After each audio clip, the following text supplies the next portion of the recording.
بسم اللہ الرحمن الرحیم۔ شروع اللہ کے نام سے جو بڑا مہربان نہایت رحم والا ہے۔ رب کو پیارے رب راضی ہے نہاتے، ان رب کو پیارے رب راضی ہے نہاتے، ایوین پیر چوم دے اسی اللہ والیاں دے، ان رب کو پیارے رب راضی ہے ناتے، ایوین پیر چوم دے اسی اللہ والیاں دے، ان رب کو پیارے خالق دی کل خدائی اے اناد بادشاہی، خالق دی کل خدائی اے اناد بادشاہی، جو چاو دے کر دے اے دین دے سپاہی، جو چاو دے کر دے اے دین دے سپاہی۔ فلا مضل له ومن يضلله فلا هادي له، ونشهد ان لا اله الا الله وحده لا شريك له ولا نظير له ولا مثيل له ولا عديل له ولا غير له، سرمدی ابدی ازلی دہری دیمومی لا اول له ولا آخر له، ونشهد ان سیدنا وسندنا وحبیبنا وحبیب ربنا وطبیبنا وطبیب قلوبنا وطبیب اجسامنا وطبیب ارواحنا ملجأنا ومأوانا محمدا عبده ورسوله صلی اللہ تعالی علیہ وعلا آلہ واصحابہ وازواجہ واہل بیتہ وعطرتہ وعشیرتہ وذریتہ واولادہ واصحابہ واحزابہ وانصارہ واولیاء امتہ اجمعین، اما بعد، فقد قال اللہ تبارک و تعالی فی کتابہ المحکم وخطابہ المتقن وقولہ احسن۔ اما بعد فاعوذ باللہ من الشیطان الرجیم، بسم اللہ الرحمن الرحیم۔ واللہ اخرجکم من بطون امہاتکم لا تعلمون شیئا وجعل لکم السمع والابصار والافئدہ لعلکم تشکرون۔ وقال اللہ تبارک و تعالی فی مقام آخر ان السمع والبصر والفؤاد کل اولئک کان عنہ مسئولا۔ وقال اللہ تبارک و تعالی فی مقام آخر اليوم نختم على افواہہم وتکلمنا ایدیہم وترجل ارجلہم بما كانوا یکسبون۔ وقال اللہ تبارک و تعالی فی مقام آخر ثم لتسألن یومئذ عن النعیم۔ صدق اللہ مولانا العلی العظیم وبلغنا رسولہ النبی الامی الکریم الصادق الامین النبی الکریم ونحن علی ذلک لمن الشاہدین والشاکرین والحمد للہ رب العالمین۔ انتہائی عزت و احترام کے لائق سامعین ذی احتشام، یہ بتانے کی چندہ ضرورت نہیں کہ آج آپ کے ساتھ میں کیوں محو گفتگو اور محو کلام ہوں۔ ایسا ہو ہی نہیں سکتا کہ حضور سیدی و سندی قبلہ حضرت صاحب دامت برکاتہم العالیہ شہر محبوب کے علاوہ کسی اور دنیا کے گوشے میں ہوں اور پھر وہ آپ سے ہم کلام نہ ہوں۔ ایسا نہیں، نہ ایسا ہوا ہے نہ ایسا ہوگا۔ صرف ایک ہی بات ہے کہ جس وقت محبوب اپنی بارگاہ اقدس کے اندر طلب کرتے ہیں تو پھر اس طلب کے اندر ایسی تڑپ ہوتی ہے کہ پھر کوئی شے اور ان کو یاد نہیں رہتی، بس وہ پھر چلتے ہیں اور پھر دہلیز مصطفیٰ پہ پہنچ جاتے ہیں۔ بلاوے کی بات ہے، کہنے والے نے کہا تھا میری طلب بھی انہی کے کرم کا صدقہ ہے، قدم یہ اٹھتے نہیں اٹھائے جاتے ہیں۔ آج خود بندہ وہاں پہ جا نہیں سکتا، کہیں وہاں رہنے کے باوجود حاضری کی سعادت سے اور حاضری کے لطف سے اور حاضری کے سرور سے اور حاضری کی لذت سے اور حاضری کی حلاوت سے اور حاضری کی مٹھاس سے اور حاضری کی سعادت سے محروم ہیں، اور کوئی کوسوں دور رہ کر بھی حاضر ہیں۔ بس دل کے دریچہ جس وقت بندہ اپنا وا کر لیتا ہے، یہ بندہ خود وا نہیں کر سکتا۔ وا کرنے کا معنی دروازہ کھول لینا، دل کا دروازہ بندہ خود نہیں کھولتا، وہ کرم فرماتے ہیں تو پھر دل کے دروازے خود بخود کھلتے چلے جاتے ہیں اور یار کی یاد اندر آتی چلی جاتی ہے۔ مکہ مکرمہ کی سرزمین پہ ہم نے دیکھا، اور تاریخ اسلام نے یہ معاملات اور یہ مشاہدات اور یہ تجربات اور یہ معلومات ہم تک پہنچائے کہ مکہ کی وادی کے اندر رہنے والا اپنا خون ہے لیکن بیگانہ بن کے رہ رہا ہے، اور طائف کی وادی سے آنے والا ایک آتا ہے اور سارا کچھ لے کے چلا جاتا ہے۔ اپنے اگر اپنے نہ بنے تو وہ بیگانے بن جاتے ہیں، بیگانے اگر اپنے وہ بیگانوں کو اگر اپنا بنا لیں تو پھر آنے والا حبشے سے کالے رنگ کا بلال ہوتا ہے، کعبہ کی چھت نیچے ہوتی ہے، بلال کے پاؤں اوپر ہوتے ہیں۔ جی ان کا اپنا انتخاب ہے، اس کے اندر تیرا میرا لین دین، قد کاٹ، وضع قطع، لباس، دولت، حسن، جمال، خاندان، تعلق داریاں اور جتھے داریاں، اس کے اندر کوئی شے بھی کاؤنٹ نہیں کی جاتی، کسی بھی شے کو خاطر میں نہیں لایا جاتا۔ وہاں پر خاطر میں لایا جاتا ہے تو اس بات کو خاطر میں لایا جاتا ہے کہ اس کے سینے میں دھڑکنے والے دل میں ہمارا پیار کتنا ہے۔ پیار جتنا زیادہ ہوگا، جتنا گڑ زیادہ ڈالا جائے گا، اتنی شیرینی زیادہ ہوگی، اتنی حلاوت زیادہ ہوگی، اتنی مٹھاس زیادہ ہوگی۔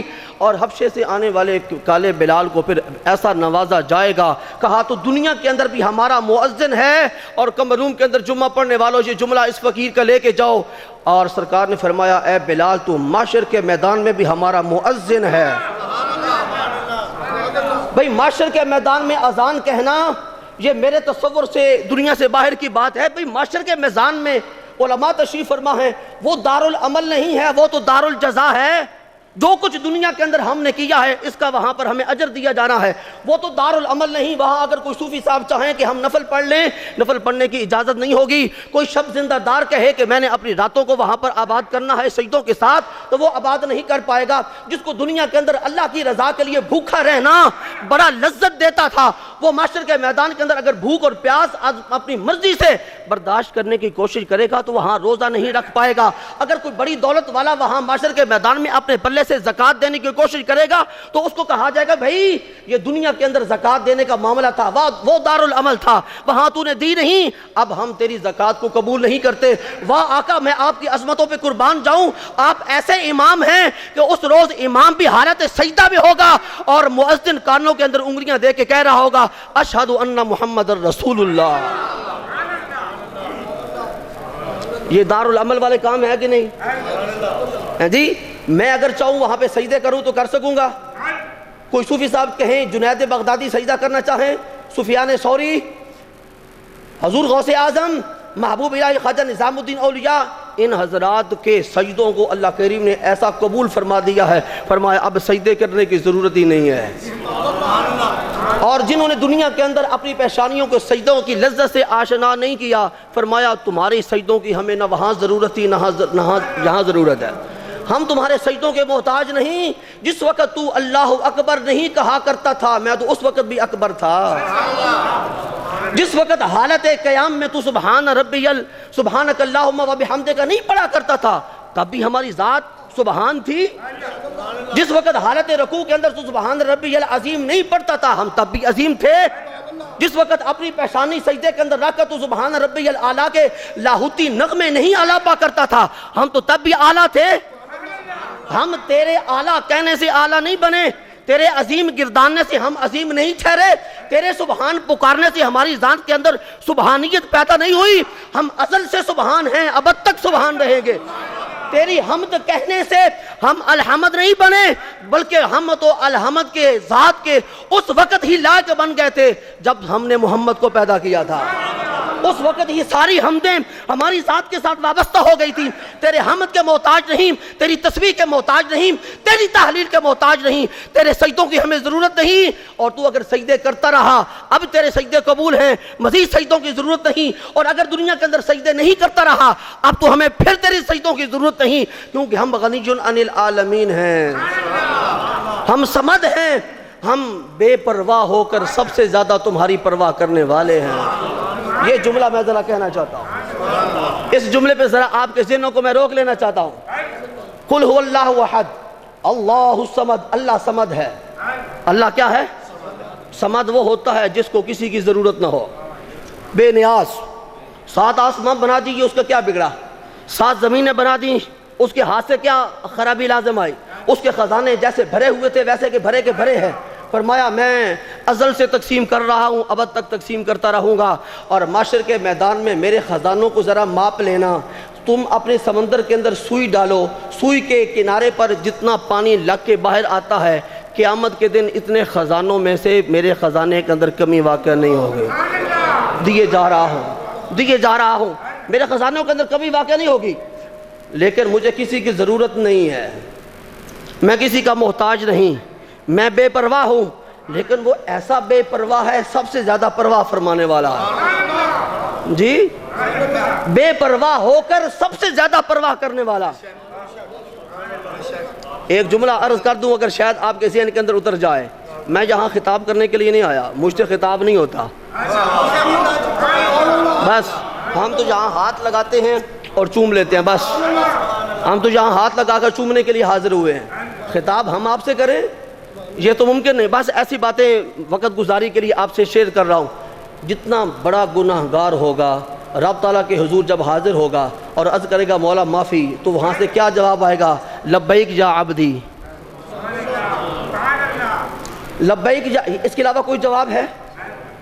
ساری دنیا جب تک وہ قائم رہا گناہ کرتا رہا، زمین کا کوئی چپا اس نے نہیں چھوڑا جہاں اس نے گناہوں کی نجاست سے اس کو گندہ نہیں کیا، اپنے من کو گندہ کیا، اپنی آنکھوں کو گندہ کیا، اپنے کانوں کو گندہ کیا، دنیا جہاں کے غلاظتیں لے کے اللہ کے دربار میں حاضر ہو گیا۔ اللہ کریم فرماتے ہیں ایک مرتبہ کہہ دے مولا خطا ہو گئی، ایک بار کہہ دے خطا ہو گئی، پھر میری طرف سے جواب کیا آئے گا؟ لبیک یا عبدی، اے میرے بندے میں حاضر ہوں۔ جتنا بڑا گناہگار ایک آنسو بہایا، اللہ کریم نے فرمایا لبیک یا عبدی۔ بنی اسرائیل کا ایک شخص 70 سال اللہ کی نافرمانی کرتا رہا، بتوں کو پوجتا رہا اور یا سنم یا سنم یا سنم کہتا رہا۔ ایک مرتبہ جو زبان پھسلی، ارادے کے بغیر یا سنم کی بجائے یا سمد کہہ بیٹھا۔ زبان پھسلی، ارادہ اس کے اندر شامل نہیں ہے، نیت اس کے اندر شامل نہیں ہے، اللہ کو مانتا نہیں ہے، بتوں کو پکار رہا ہے۔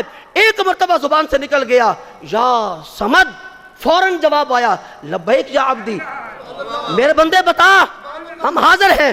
فرشتوں نے صدائے احتجاج بلند کی، مولا یہ 70 سال کا نافرمان تیرے شریکوں کو تیری بارگاہ اقدس کے اندر معبود برحق سمجھ کے تیری عبادت کرنے والا، آج اپنے ارادے کے بغیر غیر ارادی طور پر تجھے سمد کہہ رہا ہے اور تو لبیک کہہ رہا ہے۔ فرمایا 70 سال سے ان بتوں کو پوج رہا تھا، مجھے کہہ رہا تھا یا سنم، ایک مرتبہ بھی انہوں نے جواب نہیں دیا، اگر میں بھی جواب نہ دیتا مجھ میں اور ان میں فرق کیا تھا؟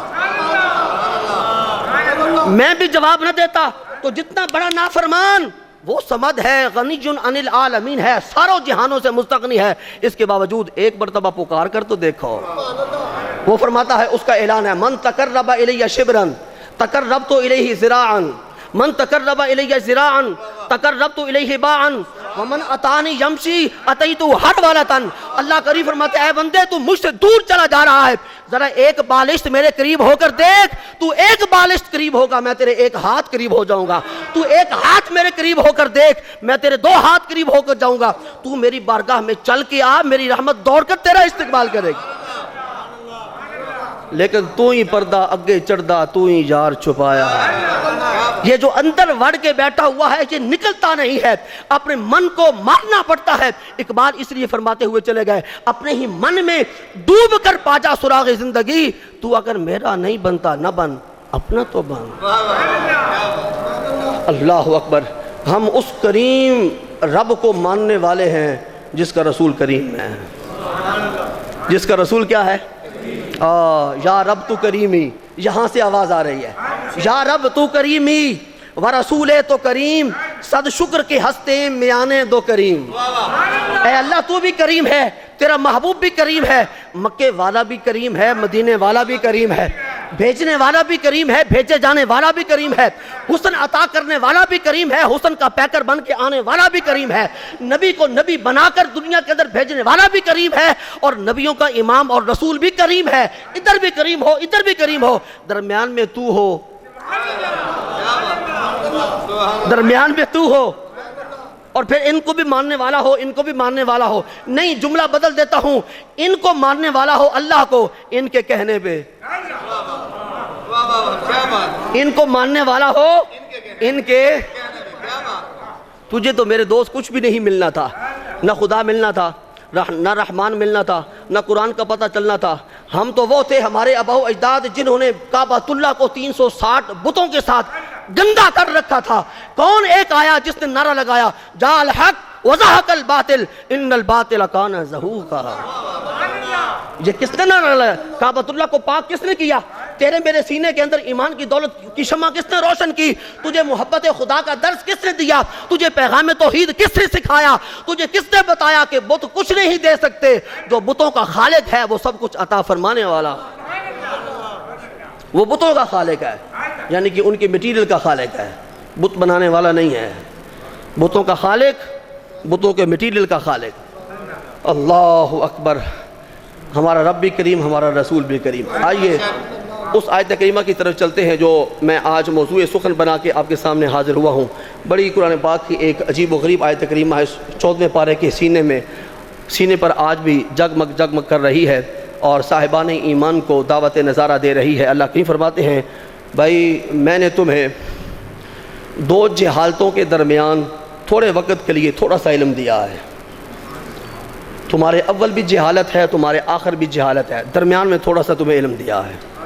وَمَا أُوتِيتُم مِّنَ الْعِلْمِ إِلَّا قَلِيلًا، جس وقت تم اپنے شکم مادر سے باہر نکلتے، وَاللَّهُ أَخْرَجَكُمْ، خود نہیں نکلے تھے، تمہیں اللہ نے نکالا تھا، خود نہیں نکلے تھے۔ وَاللَّهُ أَخْرَجَكُمْ، اللہ وہ ہے جس نے تمہیں نکالا، مِن بُطُونِ أُمَّهَاتِكُمْ، تمہاری ماؤں کے شکموں سے۔ اور اس وقت تمہاری حالت کیا تھی؟ لا تعلمون شیئا، تم کچھ نہیں جانتے تھے، تمہیں اپنی ماں کا بھی پتہ نہیں تھا، تمہیں اپنے باپ کے مقام کا بھی پتہ نہیں تھا، تمہیں تو اتنا بھی پتہ نہیں تھا کہ جس کے پیٹ سے میں نکلا ہوں اس کے قدموں میں میری جنت ہے۔ جی، اس کے قدموں میں میری جنت ہے، تمہیں اس کا بھی پتہ نہیں تھا، تمہیں ماں کے حقوق کا علم نہیں تھا، تمہیں معاشرے کے اندر چلنے پھرنے کا انداز نہیں آتا تھا، تمہاری فطرت کے اندر بھوک تھی، پیاس تھی، لیکن بھوک اور پیاس کا مداوع کیسے کرنا ہے؟ لا تعلمون شیئا، لا تعلمون شیئا۔ آگ کا الاؤ روشن ہوتا تھا اور تو بچہ تھا اور آگ کی طرف جاتا تھا کہ بڑا خوبصورت ہے، اس کو میں پکڑ لوں، تو نہیں اپنے آپ کو بچا سکتا تھا، تیری ماں تجھے پکڑ کے لے کے آتی تھی۔ کیوں؟ لا تعلمون شیئا، تمہیں کچھ پتہ نہیں تھا۔ تو پھر کیا ہوا؟ وَجَعَلَ لَكُمُ السَّمْعَ وَالْأَبْصَارَ وَالْأَفْئِدَةَ، اللہ کریم فرماتے ہیں ہم نے اپنی جناب خاص سے تمہیں 3 نعمتیں عطا فرمائیں، قوت سماعت عطا کی، قوت بصارت عطا کی، اور سمجھنے کے لیے دل عطا کیا۔ یہ بادشاہ دے دیا، 2 وزیر دے دیے، تاکہ تیری خالی سلطنت کے اندر بادشاہ بھی آ جائے، 2 وزیر بھی آ جائیں۔ میں یہاں پر کہانیاں سنا سکتا ہوں، بڑی کہانیاں آتی ہیں، لیکن یہ منصب مجھے اجازت نہیں دیتا، اور آپ سے سبحان اللہ کہلوانا تو میرے لیے مشکل ہی کوئی نہیں۔ میں نے تو وہاں رہ کر سبحان اللہ کہلوا دی تھی جہاں درود و سلام پڑھنا شرک تھا، جہاں جس روز میں نے وہاں جوڑا مسجد کے اندر پہلا جمعہ پڑھایا تو میں نے کہا جی جمعے کے بعد درود و سلام کا نذرانہ سرکار کی بارگاہ اقدس کے اندر پیش کیا جائے گا، آپ ہمارے ہاتھ پاؤں چومتی ہیں نا، وہاں ہمیں پہلا جملہ کیا سننا پڑے گا؟ آؤ جی اتو چلیے اتنے ہن میراثیاں دا ڈیرا لگ گیا ہے۔ یہ جملہ ہم نے سنا تھا، صاحبزادہ ہونے کے باوجود سنا تھا، کمرون کا ناظم اور پرنسپل ہونے کے باوجود سنا تھا، اتنے بڑے باپ کا چھوٹا بیٹا ہونے کے باوجود سنا تھا، اور اپنے اندر اتار لیا تھا کہ میں نے کہا یہ جملہ محفوظ رکھنا، معاشر کے میدان میں رسول کریم کے سامنے کہہ دینا کہ یہ آپ کا میراثی ہے، حضور کے سامنے کہہ دینا کہ یہ آپ کا میراثی ہے، حضور کی بارگاہ میں اقدس کے اندر ہمیں میراثی ہونے کا شرف نصیب ہو جائے اور آپ کے میراثیوں میں اور آپ کی کمیوں میں ہمارا نام آ جائے تو ہم سمجھیں گے کہ دولت کونین ہمارے ہاتھ لگ گئی ہے۔ ان کا میراثی ہونے سے ہماری شان گھٹتی نہیں ہے. تو نے میراثی کہا ہے, تمہیں پتہ نہیں ہے کہ وہ میراثیوں کو کتنا مقام دیتے ہیں. وہ میراثیوں کو یہ مقام دیتے ہیں کہ خود نیچے بیٹھتے ہیں اور ان کے لیے اپنا منبر خالی کرواتے ہیں اور کہتے ہیں کہ چڑھ جا اور ہماری نعت بیان کر, اور پھر ہاتھ اٹھا دیتے ہیں, اے اللہ جبریل امین کو بھیج آ کر حسان کی مدد کرے. اور پھر حسان منبر رسول پہ چڑھ جاتے ہیں اور کہتے ہیں وَأَحْسَنُ مِنْكَ لَمْ تَلَ قَطُّ عَيْنِي وَأَجْمَلُ مِنْكَ لَمْ تَلِدِ النِّسَاءُ خُلِقْتَ مُبَرَّأً مِنْ كُلِّ عَيْبٍ كَأَنَّكَ قَدْ خُلِقْتَ كَمَا تَشَاءُ. اب مجھے تو اس شعر کی جو آقا کریم کے سامنے بیان ہوا ہے اس کے آخری مصرے کی سمجھ نہیں آ رہی. عرض کرتے ہیں یا رسول اللہ, گویا کہ آپ کو آپ کے پروردگار نے ایسے بنایا ہے جیسے آپ بننا چاہتے تھے. جیسے آپ بننا چاہتے تھے, آپ ایسا بننا چاہتے تھے کہ جو میرا چہرہ دیکھے وہ دعا کہے بغیر نہ رہ سکے. آپ ایسا بننا چاہتے تھے جو میری زلف دوتا کے سائے کے اندر آنے لگے, سائے کے اندر آنے سے پہلے کہے واللیل اذا سجا. اور جو میں جب کلام کروں اور میرے ہونٹوں کی طرف دیکھنے لگے تو کہے والشفتین, مجھے ان دونوں ہونٹوں کی قسم. اور جب میرے ہونٹ کھلے اندر اس کو میرے دانت مبارک کی چمک نظر آئے تو کہہ اٹھے یاسین.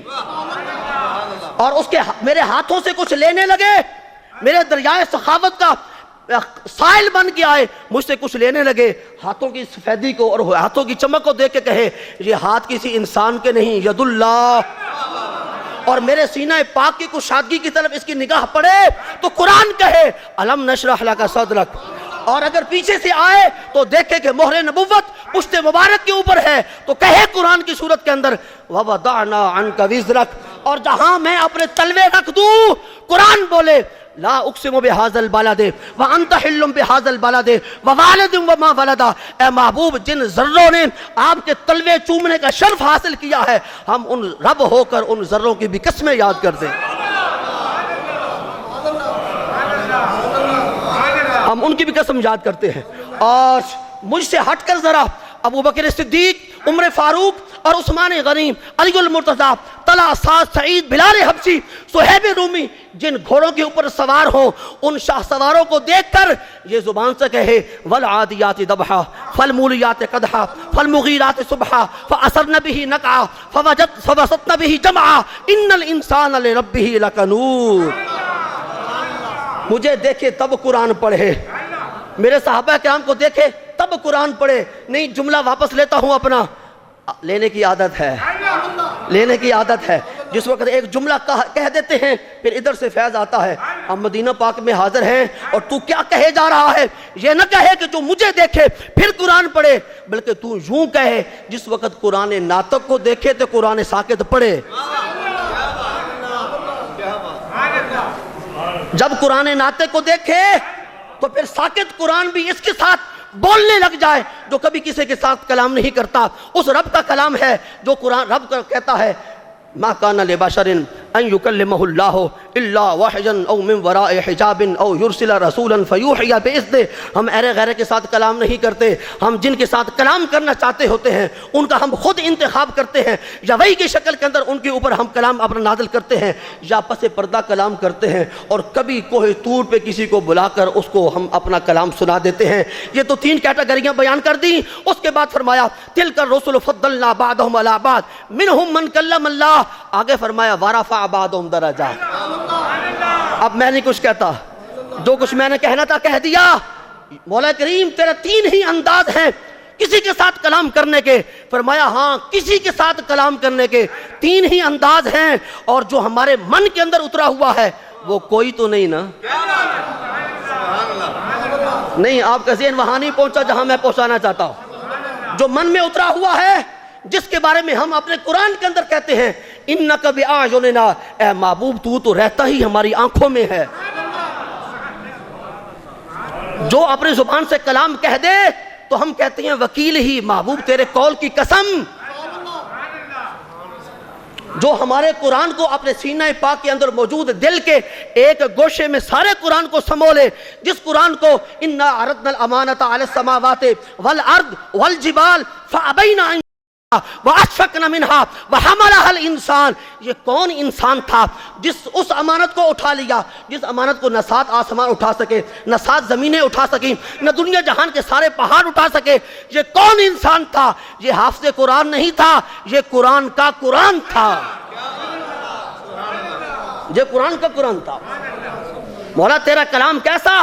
فرمایا قولاً ثقیلا، بڑا بھاری کلام ہے، میرا قول کوئی عام قول نہیں، قول ثقیل۔ مولا یہ تیرا قول ثقیل کس نے اٹھایا؟ فرمایا اٹھا قرآن پاک جس کے اندر ہم نے اس کے دل کی قسم یاد کی ہے، قاف والقرآن المجید، قاف، ہمیں قوت قلب مصطفیٰ کی قسم، قاف، کیا کہے جا رہا ہوں؟ قاف، یہ عام بندہ نہیں کہہ رہا، یہ حضرت ام سلمہ رضی اللہ تعالی عنہ کا جس نے دودھ پیا ہوا ہے وہ کہہ رہا ہے کہ کاف سے مراد قوت قلب مصطفیٰ ہے۔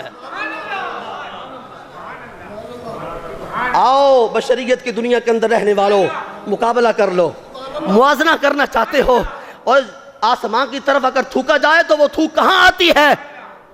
تم موازنہ کرنا چاہتے ہو مصطفیٰ کریم کا؟ ارباب نظر کو کوئی ایسا نہ ملے گا، بندہ تو مل جائے گا پر مولا نہ ملے گا۔ تاریخ اگر ڈھونڈے گی ثانی محمد، ثانی تو بڑی چیز ہے، سایہ نہ ملے گا۔ ساری دنیا مل کے آ جائے، ایسا حسن والا، ایسا جمال والا، ایسی سخاوت والا، ایسا کرم والا اور ایسی شفقت والا رسول کہیں سے نہیں ملے گا۔ بھائی رسولوں کے اندر مثل کوئی نہیں ہے، نبیوں کے اندر مثل کوئی نہیں ہے، محبوبوں کے اندر مثل کوئی نہیں ہے، کلیم اللہ ان کی مثل بننے کے لیے تیار نہیں ہے، اور ابراہیم خلیل اللہ معاشر کے میدان میں اپنی شفاعت کے محتاج ان کے ہیں، تو کیسے ان کا ہمسر بننے کی کوشش کر رہا ہے؟ بس بندے کو اپنی اوقات پہچان کے رہنا چاہیے، بندے کو اپنے وزن کا پتہ ہونا چاہیے، بندے کو پتہ ہونا چاہیے کہ میرے پاؤں کے نیچے کتنی مٹی ہے، کتنی مٹی ہے۔ وہ تو نور کے پیکر ہیں، ان کے بلال جیسا کسی کا بلال نہیں۔ ان کی ازواج مطہرات کے بارے میں قرآن کہتا ہے یا نساء النبی لستن کاحد من النساء، اے ازواج مطہرات تمہارے وجودوں کے اندر مصطفیٰ کا خون نہیں ہے، اس کے باوجود تم حرم نبوی کے اندر آ گئی، تم جیسی دنیا کے اندر کوئی خاتون نہیں ہے۔ ازواج مطہرات تو الگ الگ خاندانوں سے آئیں، ان کے وجودوں کے اندر تو آقا علیہ السلام کا پاک خون نہیں تھا، تو جہاں پاک خون نہیں پہنچا اور حرم نبوت کی نسبت کی وجہ سے دنیا کی کوئی خاتون ان کی خاتون کی طرح کے نہیں ہو سکتی، تو جس حسنین کی اماں کے وجود اطہر کے اندر مصطفیٰ کا خون ہے،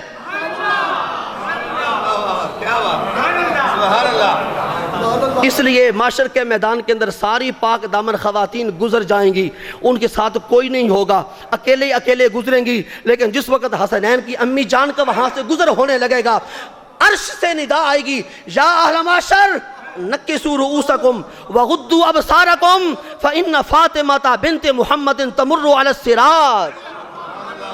یہ کن کو حکم ہو رہا ہے؟ کن کو حکم ہو رہا ہے؟ ہم جیسے گناہگاروں کو نہیں، یہ حکم ہو رہا ہے آدم سے لے کے عیسیٰ تک ایک ایک نبی اور ایک رسول کو، یہ حکم ہو رہا ہے صالحین کو، یہ حکم ہو رہا ہے اولیاء کو، یہ حکم ہو رہا ہے صحابہ کرام کو، سارے اپنے سروں کو بھی جھکا لو اور اپنی نگاہوں کو سر جھکانے کے بعد بند کر لو، اس لیے کہ محمد پاک کی لخت جگر کا گزر ہونے والا۔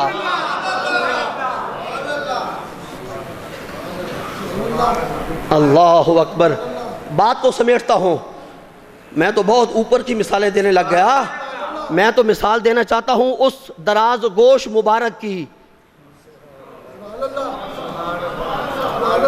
یہ گلی کوچوں کے اندر جو پھرنے والا ہوتا ہے نا وہ تو گدھا ہے، فارسی زبان کے اندر اس کو خر کہتے ہیں اور عربی زبان کے اندر اس کو حمار کہتے ہیں، ہم گدھا نہیں کہہ سکتے، ہم کہتے ہیں دراز گوش مبارک۔ تیرا میرا ہو تو گدھا اور رسول کریم کی بارگاہ اقدس کے اندر آ جائے تو پھر وہ دراز گوش مبارک بن جاتا ہے، وہ دراز گوش مبارک بن جاتا ہے۔ اور دنیا کے اندر کسی استاد نے کسی طالب علم کو اس کے غباوت کی وجہ سے سخت سست کہنا ہو تو کہتے ہیں تو گدھے کا دماغ رکھنے والا ہے، لیکن آقا کریم کی بارگاہ اقدس کے اندر آنے والا یہ یافور نامی، ان کے تو گدھوں کے بھی نام ہیں، تیرا میرا نام کوئی نہیں جی، نام تو وہ جو وہ دیں، باقی کیا نام ہے؟ اگر کوئی اپنا آپ چودھری نام رکھ لے تو محلے کے اندر اس کو کوئی چودھری سمجھنے کے لیے تیار نہ ہو تو اس کی چودھراہٹ کیا؟ اگر کوئی خود ہی اپنے جہاں پر چوری کر کے تو کسی میجر کا یا کرنل صاحب کا بیج لگا لے تو اس کو کرنل کہنا شروع کر دیا جائے گا؟ نہیں، نام کوئی دیتا ہے، نام کوئی، یہ کمروم ایسے نہیں چمک رہا، بات سے بات نکلتی ہے نا۔ مدرسے تو بے شمار ہیں، اب اگر میں پتہ کرنے لگ جاؤں کہ یہ حضرت کہاں سے تشریف لے کے آئے، وہ حضرت کہاں سے آئے، یہ حضرت کہاں سے آئے، تو یہ سارے تو اس محلے کے نہیں ہیں، تو ان کے محلوں کے اندر مسجدیں کوئی نہیں، وہاں خطابت نہیں ہوتی، وہاں جمعے کے نماز ادا نہیں ہوتی، وہاں سجدے اللہ قبول نہیں کرتا، وہاں علماء ربانیین نہیں ہیں، سارے ہیں، تو پھر سارے مسجدوں کو چھوڑ کر جہاں کیوں آتے ہو؟ اس لیے کہ یہ خود نہیں آئے، بھیجے گئے ہیں۔ یہ خود نہیں آئے، یہ خود رو پودے نہیں ہیں، ان کو کسی مالی نے لگوایا ہے، پہلے اس مالی نے ان کے بیج کو بڑا پسند کیا ہے، پسند کرنے کے بعد اپنی نگاہ اس پہ ڈالی ہے، ساری صفائی کی ہے، صفائی کرنے کے بعد اس کو زمین کے سپرد کیا ہے، پھر محبت خداوندی کا اس کو پانی دیا ہے، پھر عشق الہی کی اس کو آنچ دی ہے، اس آنچ سے یہ پودا کا بیج اپنا منہ اس نے کھولا ہے اور پھر بیان کر رہا ہے، اور جب بیان کرنے لگتے ہیں میں نے اپنے ان کانوں سے سنا، اپنے ان کانوں سے سنا، فرمایا جس وقت میں بیان کرنے لگتا ہوں مجھے نہیں پتا ہوتا کہ میں کیا بیان کر رہا ہوں، مجھے یوں لگتا ہے کہ دست مصطفیٰ میرے سر کے اوپر ہے اور اس دست مصطفیٰ سے علم کی سوغات آ رہی ہے، میں بیان کرتے چلے جا رہا ہوں۔ ایسے نہیں تم آ جاتے، کوئی بڑے بورڈ وہاں پر نہیں لگے ہوئے کہ جہاں تعویذ ہوتے ہیں، جہاں دھاگے ہوتے ہیں، جہاں قسمتوں کو بدلا جاتا ہے، ایسا کوئی دعویٰ یہاں پہ نہیں ہے، ان کو دعویٰ کرنے کی ضرورت ہی نہیں رہتی، جن کا کنیکشن گنبد خضرا کے مکین کی ذات کے ساتھ جڑ جاتا ہے، پھر وہ دعوے نہیں کرتے، آنے والے کی قسمت کو خود ہی بدل دیتے ہیں اور پھر کہتے ہیں ہم نے کیا ہی کیا ہے، ہم نے کیا ہی کیا ہے۔ وہاں دعوے نہیں ہوتے، وہاں دعوے نہیں ہوتے، نہیں میں اپنے گھر کی طرف چل پڑا ہوں، نہیں مجھے نہیں کچھ کہنا چاہیے، کہیں گے کہ بیٹا اپنے باپ کی تعریف کر رہا ہے، بیٹا اپنے باپ کی تعریف نہیں کر رہا، ایک ناکارہ ایک ولی کامل کی بارگاہ اقدس کے اندر خراج تحسین پیش کر رہا ہے، ایک ناکارہ، ایک ادنا، ایک کمتر، ایک احقر، ایک لاش ہے، ایک ولی کامل کی بارگاہ اقدس کے اندر اپنی محبتوں کا خراج پیش کر رہا ہے۔ اور ایک بات عرض کروں، آج باتیں کرنی ہیں،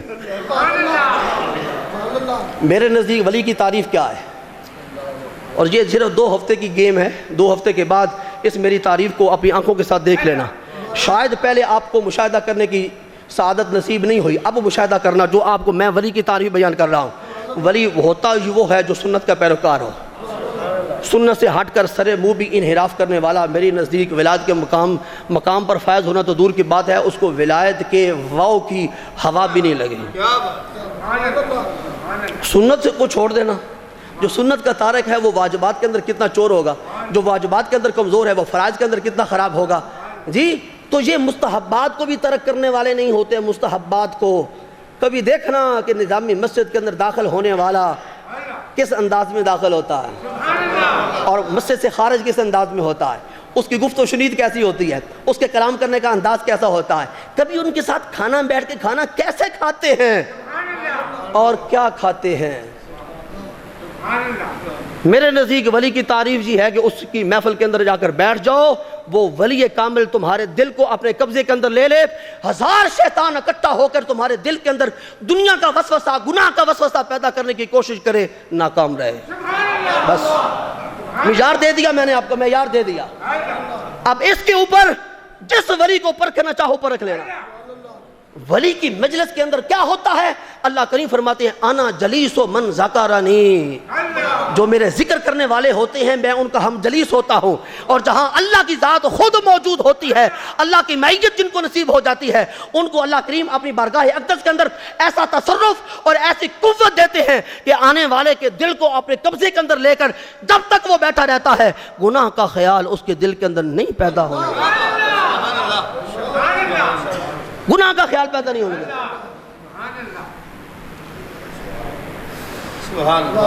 اس لیے کسی کہنے والے نے کہا تھا انہیں کیا ضرورت ہے تیروں کماں کی، نظر سے اڑائیں جو دل کا نشانہ۔ وہ اپنے ہاتھوں کے اندر تیر اور کمانے نہیں رکھا کرتے، ان کے ہاتھوں کے اندر خنجر نہیں ہوتا، ہاں ان کے ہاتھ خالی بھی نہیں ہوتے، ایک ہاتھ میں قرآن ہوتا ہے، ایک ہاتھ میں حدیث مصطفیٰ ہوتی ہے، یہی ان کے ہتھیار ہوتے ہیں، اور ان دو ہتھیاروں کے درمیان ان کا اپنا پیکر ہوتا ہے، اور اپنے عمل سے بتاتے ہیں ہم اس پر بھی عمل کر رہے ہیں، اس پر بھی عمل کر رہے ہیں، اور آجا تو بھی ان دونوں پر عمل کر۔ وہ اپنی ذات کے پجاری نہیں بناتے، اس کے پرستار بنواتے ہیں، اس کے پرستار بناتے ہیں۔ وَإِذَا قِيلَ لَهُمْ تَعَالَوْا إِلَى مَا أَنزَلَ اللَّهُ وَإِلَى الرَّسُولِ رَأَيْتَ الْمُنَافِقِينَ يَصُدُّونَ عَنْكَ صُدُودًا۔ جس وقت انہیں قرآن کی طرف بلایا جاتا ہے تو آ جاتے ہیں، اور جس وقت رسول کی طرف بلایا جاتا ہے تو کبیدہ خاطر ہو جاتے ہیں۔ محبوب جو قرآن کی طرف آئیں اور رسول کی طرف نہ آئیں، سمجھ لینا یہی منافق ہیں۔ یہ 5ویں پارے کا فیصلہ ہے، سیدھا۔ پروفیسر صاحب کو پھر آیت کریمہ سنا دیتا ہوں۔ وَإِذَا قِيلَ لَهُمْ تَعَالَوْا إِلَى مَا أَنزَلَ اللَّهُ وَإِلَى الرَّسُولِ۔ دعوتیں دو ہیں، بڑے فکر انگیز یہ کلام ہے۔ ان کو 2 دعوتیں دی جاتی ہیں، آؤ کتاب اللہ کی طرف اور آؤ کتاب اللہ کی طرف، آؤ کتاب اللہ کی طرف، یا بالفاظ دیگر وَإِذَا قِيلَ لَهُمْ تَعَالَوْا إِلَى مَا أَنزَلَ اللَّهُ، جو کچھ اللہ نے نازل کیا اس کی طرف آ جاؤ، وَإِلَى الرَّسُولِ، جس پہ نازل کیا اس کے پاس آ جاؤ، جو نازل کیا اس کی طرف آ جاؤ، جس پہ نازل کیا اس کی طرف آ جاؤ۔ تو جو نازل کیا اس کے پاس آتے ہیں، جس پہ نازل کیا اس کے پاس آنے سے کبیدہ خاطر ہوتے ہیں، چہرے کے رنگ بدل جاتا ہے، کہتے ہیں ہم نے حضور کی بارگاہ اقدس کے اندر نہیں جانا، حسبنا کتاب اللہ، ہمارے لیے کتاب اللہ کافی ہے۔ محبوب یہی تو فرق ہے مومن کامل میں اور منافق میں۔ منافق قرآن کی طرف آتا ہے، رسول کی طرف نہیں آتا۔ یہ قمروم کی بات نہیں ہے، یہ قرآن کی بات ہے۔ قمروم قرآن اور حدیث کے بعد بات کرنے کے لیے تیار ہی نہیں ہے۔ رأیتا، محبوب آپ دیکھیں گے، اور المنافقین، منافقوں کو، یصدون عنکا، آپ کی بارگاہ میں آنے سے اپنے چہرہ کترا جاتے ہیں، آپ کے پاس نہیں آتے۔ حضرت ابو ہریرہ رضی اللہ تعالیٰ عنہ کو رسول کریم صلی اللہ علیہ وسلم، میں آپ بات کرنے لگا ہوں حدیث پاک، رسول کریم صلی اللہ علیہ وسلم نے غلے کا ایک ڈھیر تھا، رات کے وقت اس کی نگہبانی حضرت سیدنا ابو ہریرہ کے سپرد فرمائے، اور فرمایا کہ ذرا نگرانی کرنا، کوئی چور اچکا آ کے مسلمانوں کا غلہ اٹھا کے نہ لے جائے۔ ابو ہریرہ فرماتے ہیں میں رات کچھ وقت نگہبانی کرتا رہا، میں نے سوچا خالی بیٹھا ہوں کیوں نہ مصلی بچھا کر اللہ کا ذکر کرنا شروع کر دوں۔ میں نے مصلی بچھایا، اللہ کی عبادت کرنا شروع کر دی، مجھے آہٹ محسوس ہوئی، میں نے سلام پھیرا اور دیکھا کہ ایک آدمی اپنے بورے کے اندر غلہ ڈال رہا تھا، میں نے اس کو یہاں سے پکڑ لیا، کہنے لگا منت سماجت کرتا ہوں، عیالدار ہوں، بہت ساری میری اولاد ہے، تو اولاد کے لیے لے کے جا رہا ہوں، میں غلہ نہیں لے کے جاتا، مجھے آزاد کر دے۔ میں نے کہا تجھے میں حضور کی بارگاہ میں ضرور لے کے جاؤں گا۔ کہنے لگا مہربانی کر ادھر نہ لے جانا، معافی دے دو، ادھر نہ لے جانا، وعدہ کرتا ہوں کل نہیں آؤں گا۔ رأیت المنافقین یصدون عنک صدودا، حج مکے میں ہو جاتا ہے، مدینے کیا لینے جاتے ہو؟ رأیت المنافقین یصدون عنک صدودا، کل نہیں آؤں گا۔ صبح حضور کی بارگاہ اقدس کے اندر حضرت ابو ہریرہ حاضر ہوئے تو سرکار نے فرمایا رات چور کا کیا معاملہ ہوا؟ تیرے میرے لیے کیا ہے؟ جو آیت کریمہ پڑھی وَمَا أُوتِيتُم مِّنَ الْعِلْمِ إِلَّا قَلِيلًا، اور ان کے لیے کیا ہے؟ وَعَلَّمَكَ مَا لَمْ تَكُنْ تَعْلَمْ وَكَانَ فَضْلُ اللَّهِ عَلَيْكَ عَظِيمًا۔ کل دنیا کا علم، پروفیسروں کا علم، یونیورسٹی کے اندر رہنے والوں ان کا علم، سارے علماء کا علم، فلاسفر کا علم، مناطق کا علم، محدثین کا علم، مفسرین کا علم، سارے دنیا کے اولین و آخرین کے علوم کو جمع کرو، اللہ فرماتا ہے وَمَا أُوتِيتُم مِّنَ الْعِلْمِ إِلَّا قَلِيلًا، تمہیں قلیل علم دیا گیا۔ اور اپنے محبوب کو کیا دیا؟ فرمایا اپنے محبوب کو عظیم علم دیا۔ اب بھی مساوات ہے، اب بھی برابری ہے، اب بھی وہ ہماری طرح ہیں۔ تم ساروں کا علم، میں جی بڑا علم والا ہوں، مجھے لوگ علامہ کہتے ہیں، میں بڑا ذکی ہوں، مجھے لوگ فہامہ کہتے ہیں، میں جناب چھوٹا پروفیسر نہیں، میں بہت بڑا پروفیسر ہوں، 21ویں گریڈ کی میں تنخواہ لے رہا ہوں۔ فرمایا سارے 21ویں گریڈ چھوڑ کر 91ویں گریڈ بھی تمہارے پاس آ جائیں تو 92 والے کی شان کو نہیں پہنچ سکتے۔ جی 91 گریڈ بھی تمہارے آ جائیں تو 92 والے کے قدموں کی خاک بھی تم نہیں بن سکتے۔ اور 92 کون ہے؟ پتہ نہیں یہ کمر روم والوں کو کیا ہے کہ جو گاڑی لیتے ہیں 92 نمبر اس کا لگواتے ہیں، ان کو کیا ہے؟ یہ نمک حلال ہے، کہتے ہیں ہم نمبر لگوا کر بتائیں گے جس نے یہ دیا ہے اسی کا نام چلے گا۔ آسمان خاں، زمین خاں، زمانہ مہماں، صاحب خانہ لقب کس کا ہے؟ میں تو مالک ہی کہوں گا کہ ہو مالک کی حبیب، یعنی محبوب و محب میں نہیں میرا تیرا۔ اپنے محبوب علیہ السلام کے ساتھ اللہ کریم نے ایک مرتبہ خطاب فرمایا یا رسول اللہ الدنیا وما فیہا خلقت لأجلک، بڑی حدیث پاک سننے کے قابل ہے۔ الدنیا وما فیہا خلقت لأجلک، اے محبوب دنیا اور دنیا کے اندر جو کچھ ہے یہ سارا تو میں نے تیرے لیے بنایا ہے۔ وہ لولا کلمہ خلقت افلاک والی حدیث پاک پر بحث نہیں کرتا کہ ملا علی قاری نے کیا کہا ہے۔ ملا علی قاری نے وہاں پر ذکر کیا ہے، علماء تشریف فرما ہے۔ چلے میں اس بات کو چھوڑتا ہوں، بات لمبی ہو جائے گی، وقت کے اندر کلام ختم کرنا ہے کیونکہ ابھی مدینہ پاک سے فون آنا ہے کہ بھئی جمعہ کا کیا بنا ہے۔ ہم ایسے نہیں ہیں کہ جو شتر بے مہار کی طرح چلتے پھریں، ہماری بات کسی کے ہاتھ میں ہے۔ ہم وہ پتنگ نہیں ہیں کہ دنیا جہان کے اندر جہاں سیریں کرتے رہیں، ہماری ڈور کسی کے ہاتھ میں ہے، جس وقت چاہیں کہ اپنے قدموں میں بلا لیں گے۔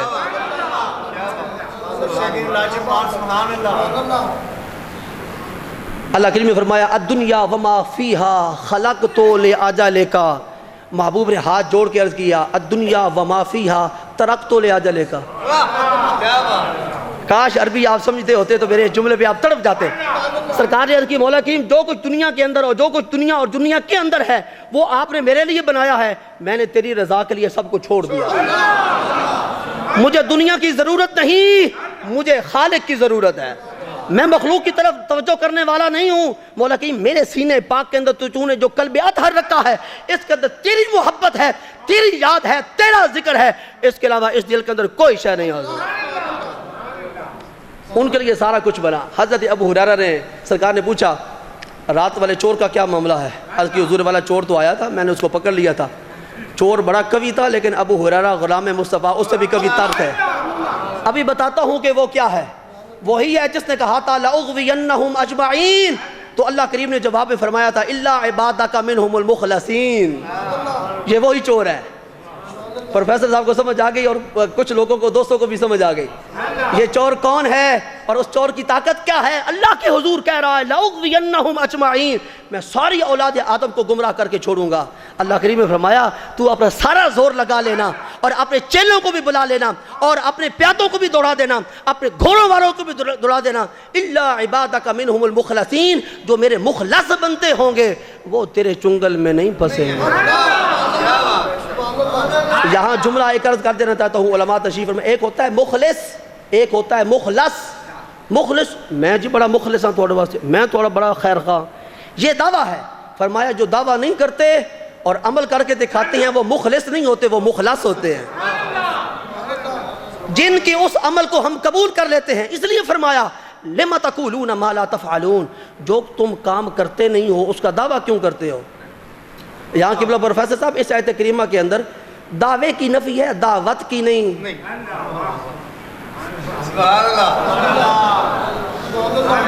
دعوت کی نہیں، دعوت دیتے رہنا ہے۔ ایک آدمی نماز نہیں پڑھتا دوسروں کو دعوت دیتا رہے کہ بھئی نماز پڑھیے۔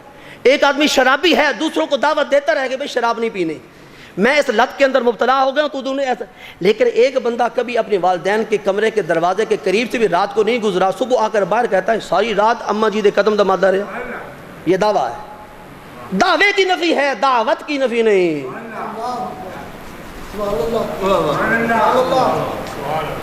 اور جو دعویٰ کرتے ہیں وہ مخلص بننے کی کوشش کرتے ہیں، اور جو دعویٰ نہیں کرتے اور ساری رات اپنے سروں کو سجدے سے اٹھاتے نہیں ہیں، اپنے سجدوں مسلح سے اپنے سجدوں کو اٹھاتے نہیں ہیں.